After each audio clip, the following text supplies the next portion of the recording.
forces you to tell it. Yeah. But it worked like 99% of the time. So I'm never like, it's not misunderstanding me anymore or doing something weird. It goes to what I ask it to. Yeah, if I'm on Google Maps and I have to like change somewhere, I have to like find the little voice icon and hit that and then just yell at it until it understands. Yeah. Which it usually understands me pretty well. You usually only have to say things once. Yeah. It's getting better. Because I know we speak in a very weird dialect of the English language, so it's hard for the voice recognition to understand it. Oh. So, yeah, it's getting better. Yeah, so that's it for crazy new products. What's going on at the game? You said just one person had. Oh, there's only EA is presented so far. Like E3 doesn't happen until Monday, but Okay. the publishers themselves have started to like open up their own press conferences like before the show happens. So it used to be just Bethesda did that, but now it's like 3 different companies are doing that. So EA, yeah, get in and get out.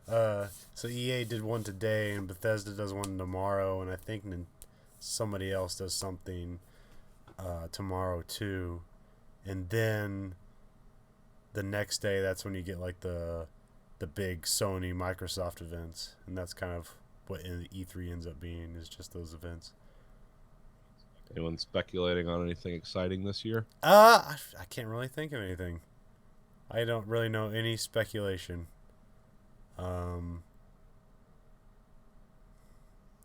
mean, other than like all the Scorpio stuff is going to, it's like that's still up in the air. Nothing from that is leaked, so that'll be a surprise, whatever the fuck that is. Is that the Super Xbox One? Okay. So it'll get a new name. There'll be some games with it. Crackdown 3, hopefully. Oh, okay. And yeah, and then and supposedly it's like smaller than like a normal Xbox One, so that'll be interesting too. It's like how they fit all that power in a smaller box. Heat trap. And what exactly the advantages are going to be, and how that like splits the user base, if it does at all, or if it's just for high end users or whatever. Yeah, I mean Xbox Ones are so cheap now, it's ridiculous. Yeah, well, yeah, they don't even sell those, the fucking, what do you call that thing, the camera with it anymore. So yeah, it's gone. So yeah, you can get them pretty cheap, and then PlayStation's supposed to drop the price on theirs pretty dirt cheap because like they're gonna have another hardware revision or something, or do something. Don't know. Yeah. Who knows? Probably see something about Last of Us, the second one. There'll probably be something with that. Half-Life 3? Fuck no. And they'll never happen to E3 because they don't give a fuck about E3. Oh, okay. They live in their own world. Their big billion-dollar Steam, multi-billion-dollar Steam-powered world. Yeah, them and I forget the people that make League of Legends. They're also like just crazy billionaires. You should look them up because you know nothing about them, and they are fucking huge. Oh yeah. What do they do? They just make one game and they make billions of dollars off of it. The superhero one? What's that? League of Legends. Yeah, League of Legends. It's a MOBA. I've explained this term to you several times, but it's basically like or that computer world I'll never. It's like an RTS game, but you like cooperate with people, and then it's become huge. Oh, so there's Valve has a game like that called Dota 2, and then there's League of Legends, and I can't remember the company that makes League of Legends, but like they're huge, and like they fucking own like a crap load of stuff. Like they're approaching like Facebook and Microsoft, and like with the amount of like internet shit that they own. Those small countries depend on their success. Okay. It's like that. It's like fucking EVE Online. EVE, it's like 60% of the economy of Iceland or something like that. I think that no, it's not that crazy, but I think they are like 6% of the GDP of Iceland or some crazy shit like Oh, that. okay. I say 60%. Hey, who knows? I don't know what Iceland's financials are doing. Well, Iceland, when the financial crash happened, they essentially their economy ceased to exist. They voted the people out of office and then put them in jail, and then the new people that came in like recreated their economy. Basically said, "Well, we're doing a reset, so everything is the way it was before the crash, but we're going to have a new kind of new under." I don't know what it was. It was something I watched on Yeah. Frontline or PBS. Is like, what happened here and how do you do this? But it's like, yeah, Iceland can do it because they have the population smaller than fucking Rhode Yeah. Island, so they can. Well, we are now on Kroner 2 currency, or whatever their currency is. Drachma. Yeah, quick. There's like a quick aside. I learned that like Atlanta only has like 300,000 people living in Atlanta. But Yeah. like the greater suburban area has like 8 million people, and that's why traffic sucks there. Exactly. Atlanta and Detroit mirror each other, and that's about the. That's probably a little more than the metropolitan population of Detroit, but when you throw in the like I think like 11 million people live in Michigan, and almost 90% of those people live where I do. Yeah. But there was a map online once about it showed light blue swirls where nobody lived, and then dark blue swirls where people lived. And the contrast in some states, but Michigan was ridiculous for the Midwest because like there's this giant dark blue cluster where I live, and then everything else is white blue, and then where nobody lives is white, and there's a lot of white in Michigan past Macomb County. It's like, whoa, nobody lives up there. But I just thought that was crazy because like fucking like almost a 250,000 people live in Cedar Rapids, and you're telling me like if we're at 50,000 people away from being the population of Atlanta. Like that's fucking. That is, well, I mean, we don't have a greater rural area like they have, but or we don't have Coca-Cola or TNT or TBS or Adult Swim, so or the Braves. Yeah. Anyways, yeah, Atlanta's weird like that. Well, Atlanta was one of the riot cities, like Detroit. Oh, okay. Only Atlanta managed to recover. Detroit never did. And then of course you had first you had riots, and then you had the double gut punch of the auto industry collapsing almost twice. So yeah, that just evacuates that area. But yeah, Detroit's actually bigger than Boston. Oh. In terms of city limits, but most of it's wasteland now. So, but yeah, that's why we have.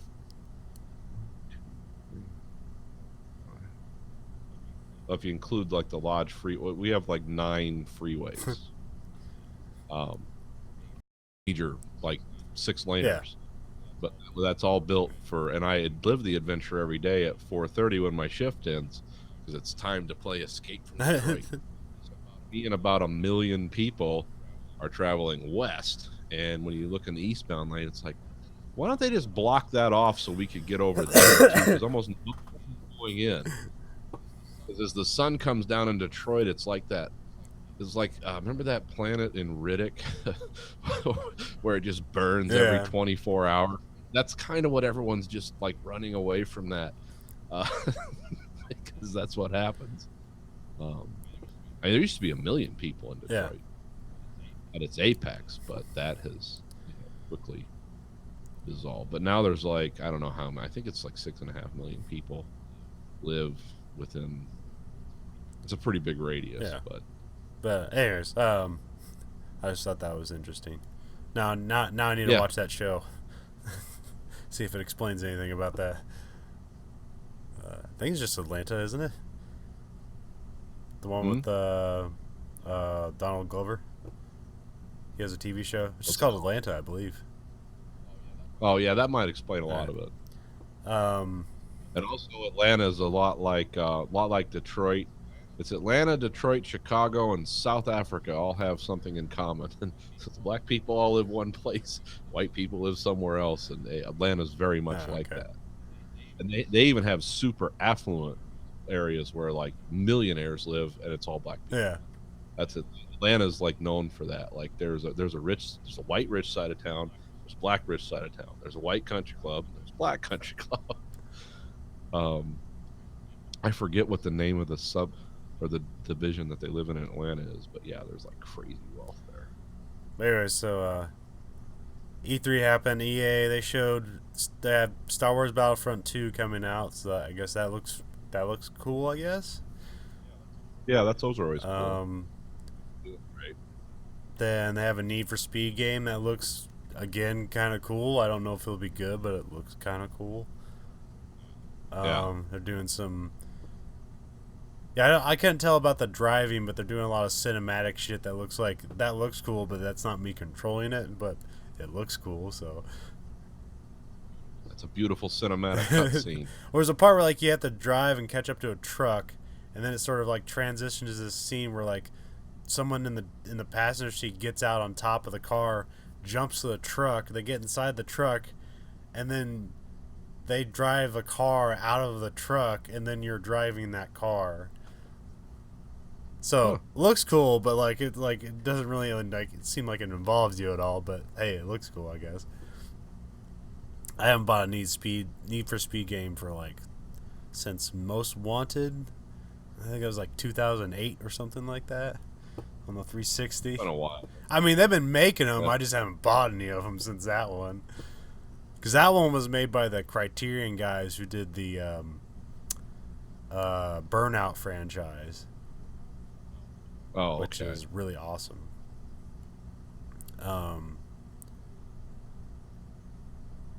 And then they had some. And of course, they had their sports games, so that happens.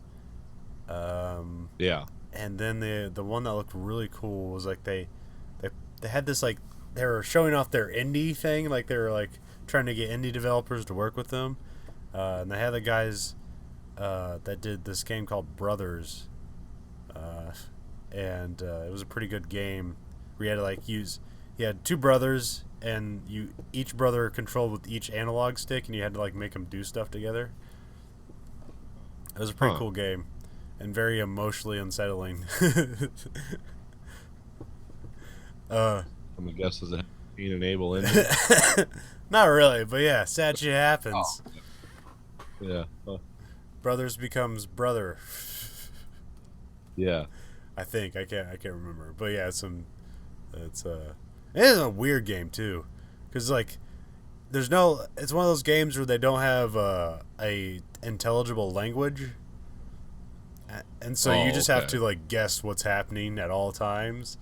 And so okay, well, you're these kids and it's old timey time, and then there's a part where you're walking through a city of giants, and it's giants are fighting each other, and you're just in the aftermath, and these giants are so huge that they're just bleeding fountains of blood all over the place. There's just waterfalls of blood as you're working your way through this, trying not to get killed by giants fighting each other. Huh. It's sounds like it. Anyway, so those people, they got together with them, and they're making a jailbreak game. And it's a cooperative jailbreak game. And it looked kind of cool because there's a thing where it's you both control two different people, but there's parts where when your character is in a cutscene, you're watching the cutscene, but then the other person can walk around and do things while you're watching the cutscene. That's interesting. And they had a lot of splits, and it's I couldn't tell if that's how it looked in the game or if they were just illustrating both perspectives. Either way, it'd be cool. Right. So that game looked really interesting. I can't remember what it's called, but yeah, it's this jailbreak game from EA. It looks more promising than that We Happy Few game that had that real oh, this is the next BioShock, and then you find out the game has nothing to do with that intro. yeah. I was excited, but I was oh, this looks cool. It looks like Clockwork Orange / The Prisoner, that kind of style. 1984. Yeah, it's oh, this is 60s England at its most sociopathic, and It's like, no, it's some kind of weird. Well, I mean, that intro is still the intro, and the intro is still cool, but then the game has nothing to do with that intro. Yeah, you're just running around doing stuff, but it's not that kind of look. Like, it's like, instead of Bioshock, it's like, here's this Bioshock intro, and now you're playing Minecraft. Yeah, it's really weird. Kind of not as advertised, yeah. I think. Well, I think they knew how to. No, I mean, it is as advertised. They just knew exactly how to advertise that game to generate interest, and not how to let people down. Or that was the unintended consequence. Like, oh, you're gonna let people down once they figure out what the fuck this thing actually is. Well, it's like it's kind of like that movie. Me and Stacy were gonna go see it, but we decided not to, based not on critic reviews, but on viewer reviews. It's called "It Comes at Night." Oh, is it the horror movie? Yeah, it looks like one thing, but actually the people go watch it and they're like, oh, this is just some weird art house, movie about people psychologically deconstructing. Oh. But the trailer makes it look like, there's an apocalypse and these people are trying to survive and they're struggling against something. When really all they're struggling against is their own mental problems. And there is some plague that's killing everyone, but it doesn't really play a big part. And after we read about 50 reviews and people were being very clever and trollish, like, this movie will haunt you. Actually, your wallet will haunt you because you spent $20 to see the movie. Because it almost looks like 28 Days Later from the trailer. And Cabin Fever. And the critics all love it because it's something I will watch on my own time, but later at home. But it's when the audience, when like Rotten Tomatoes says 90% and the audience score on Rotten Tomatoes is 53, it's like, well, what does that mean? And then you go just read the reviews that normal people wrote, which I kind of thought it was going that way anyway. It's like, oh, this just confirms it, and I'm not going to go spend $25 to go see this movie for two people. For that kind of movie. That's Guardians of the Galaxy movie there. I went and saw that. Oh, what'd you think? It's pretty good. Was it? I haven't seen. I meant to saw it. I meant to see it, but Stacy and Grayson went and saw it, and then I just. It's like, wow, I wanted to see that with Grayson. It's very unexpected. It's a very weird sequel, especially for that size of movie. Oh yeah. Because it's almost there's very little plot. It's like all character. Oh really? Yeah. Okay. I mean, it's because like they have a lot of like kind of like deep and emotional character moments for like every character in this movie, and they spend time with it too. There's almost like no plot that goes on. I mean, there is a plot that goes on, but it's almost inconsequential to the characters. Yeah, it's kind of lose sight of it. Yeah. And it's not like the characters are necessarily together. Like they're all separated, and they just kind of they all have these moments, and it was kind of refreshing to see. It wasn't necessarily like, you could sit there and like, this probably could have been a more entertaining movie, but this is kind of a better movie because of the way it is. Making these like characters like way more important. It's not necessarily as fun as the first movie, but it's definitely like it is an interesting take.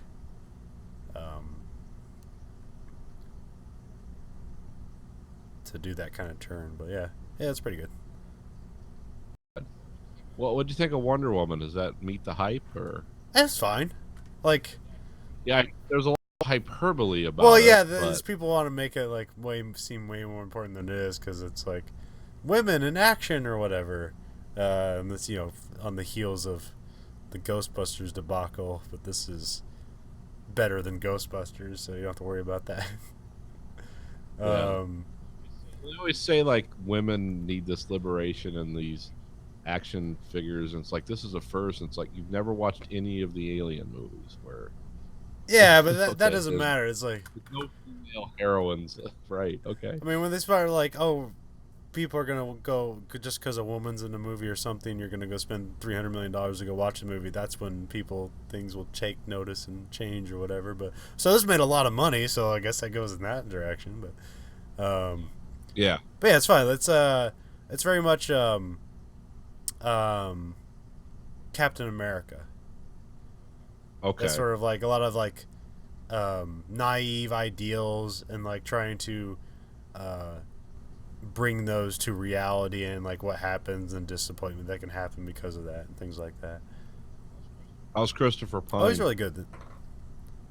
Yeah, I like him. I want him to have post Star Trek work. Oh, he gets plenty of work. It's just all the movies in it are terrible.